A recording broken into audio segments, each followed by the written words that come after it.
Ay, mukhang ayos na ayos ka, friend na. May date ka ba ngayon? Ay, oo.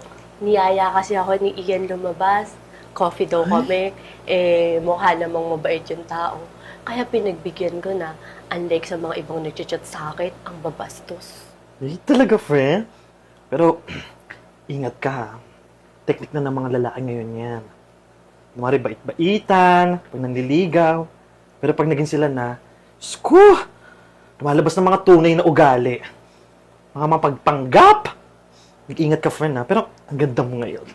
Thank you. Oo, mag-iingat ako. Balitaan na lang kita. Sige, sige. Sige.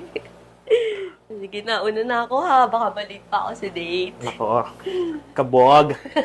Ikaw Ganda. talaga. Salamat sa pagpunta. So, kailan mo ko sasagutin? Ang bilis naman.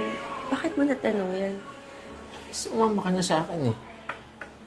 Hindi mo ba ba sagutin? Wait lang ha. Naguguluhan ako. Nagugulat ako sa mga sinasabi mo. Ano bang gusto mo? Gusto mo ba pag-usapan natin sa pribadong lugar?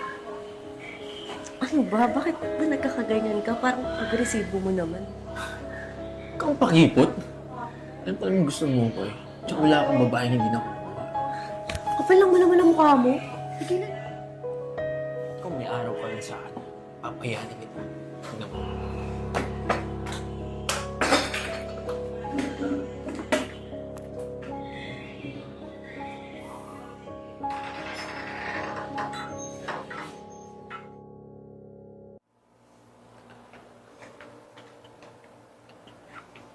Uy!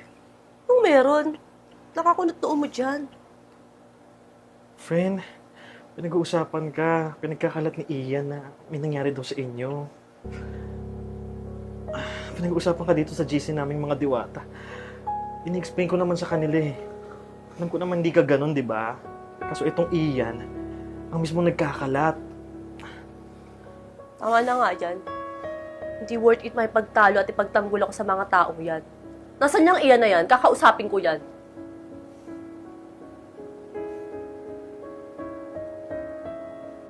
Hoy, Ian! Ano yung pinagkakalat mo, ha? Bakit mo sinasabi sa mga taong may nangyari sa atin? Hanggang coffee date nga lang tayo, eh.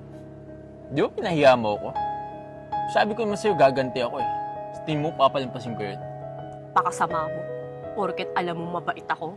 Kala mo rin palalampasin ko to. Magantay ka lang. Makakarma ka din. Sige!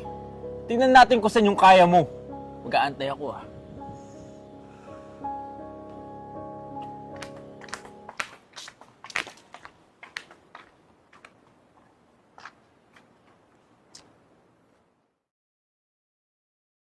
V, kailan mo ba ako sasagutin? Tagal ko na nililigaw sa'yo eh. Actually, gusto ko nang gawin yan, Ian. Kaso, meron kasi ako nabalitaan eh. May kumakalat na may nangyari daw sa inyo ni Iya. At sabi ng iba, ikaw daw mismo nagsabi nun. Naniniwala naman ako na hindi mo kaya magsinungaling.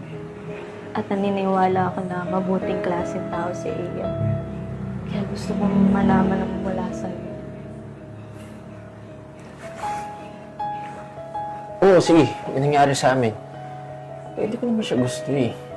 Hindi ako seryoso sa kanya. Alam mo, may gusto ko, di ba? Parang proud ka pa. So, totoo nga yung sinabi ng iba na kung sino-sino yung ginagalaw mo. Sabi ni Eya, may tulo ka daw. Ano? Maniniwala ka sa kanya? Siyempre, ikaw lang rin mismo nagsabi na may nangyari sa inyo, di ba? Sorry, Ian. Pinapahalagahan ko yung dignidad ko. Ayaw ko mapunta sa fuckboy at may tulong tulad mo.